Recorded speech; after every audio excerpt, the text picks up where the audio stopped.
Olá, alunos do quinto ano da Rede Municipal de Teresina. Em nossa aula de hoje, nós iremos falar sobre coesão usando pronomes. Mas, primeiramente, você deve estar se perguntando: e o que é coesão? Coesão é algo essencial para os textos, de forma que se torne um texto harmonioso, de fácil entendimento, claro e objetivo para o seu leitor. Ou seja, os elementos de coesão, eles ajudam no entendimento durante a leitura. Hoje nós vamos ver como os pronomes ajudam nesse sentido, os textos. Os pronomes são palavras que acompanham ou substituem os nomes, ok? Vamos ver o primeiro exemplo, onde diz assim: a veterinária já vacinou 40 cães hoje. Ela está cansada. Percebam que, para evitar a repetição da palavra veterinária, eu substituí pelo pronome pessoal do caso reto ela.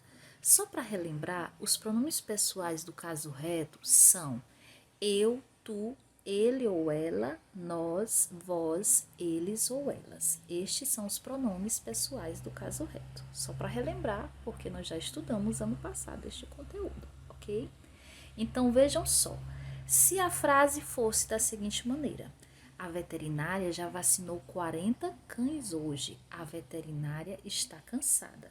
Perceba que até durante a leitura soa de forma ruim.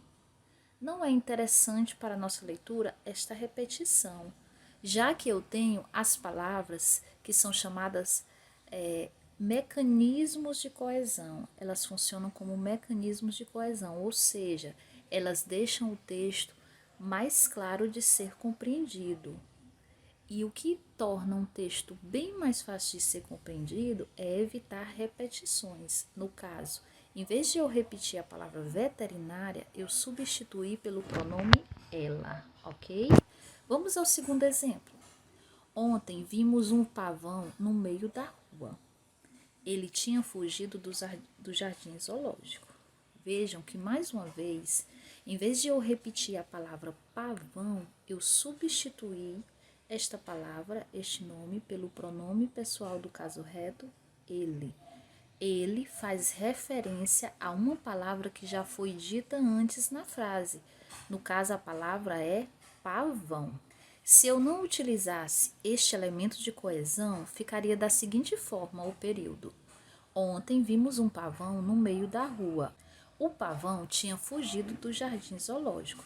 Veja que é desnecessário eu dizer pavão duas vezes, já que eu tenho uma palavra que pode substituí-la e, mesmo assim, fica de claro entendimento que eu estou falando do pavão, ok? Vamos seguir em frente. Os pronomes possessivos também podem funcionar como elementos de coesão, ou seja, eles evitam que no período, na frase, haja muitas repetições de uma mesma palavra. Vamos ao primeiro exemplo. Lembrando que pronomes possessivos são palavras que indicam posse, ou seja, indicam que algo pertence a alguém ou a algum lugar. Vamos ao exemplo 1. A professora pediu aos seus alunos que ouvissem suas explicações, ok? A quem pertencia as explicações? A professora, era ela que iria explicar. Então, em vez de eu dizer da seguinte forma: a professora pediu aos alunos que ouvisse as explicações da professora, eu substituí esta palavra professora, que fica subentendida no final da frase, pelo pronome possessivo suas. A quem pertence as explicações? A professora. Então, suas faz referência à professora. O rio não estava liberado para o banho, pois suas margens tinham muito lixo, ok? O rio, eu estou falando, o sujeito que eu estou me referindo na frase que eu estou falando algo é o rio. Quando eu digo a seguinte frase: suas margens tinham muito lixo, eu quero dizer que a quem pertenciam essas margens? Ao rio. É um pronome possessivo porque indica posse, quem é o dono das margens é o rio. E para que eu não repetisse a palavra rio novamente, eu utilizei esse elemento de coesão. Se eu fosse repetir, ficaria da seguinte forma: o rio não estava liberado para o banho, pois as margens do rio tinham muito lixo. Ficaria dessa forma, ficaria repetitivo, e o que me ajuda a desfazer essa repetição desnecessária são os elementos coesivos. No caso, nós estamos estudando hoje os pronomes, ok? Estudem, façam as atividades de classe e de casa que o seu professor vai passar, se esforce e nos encontraremos na próxima. Tchauzinho!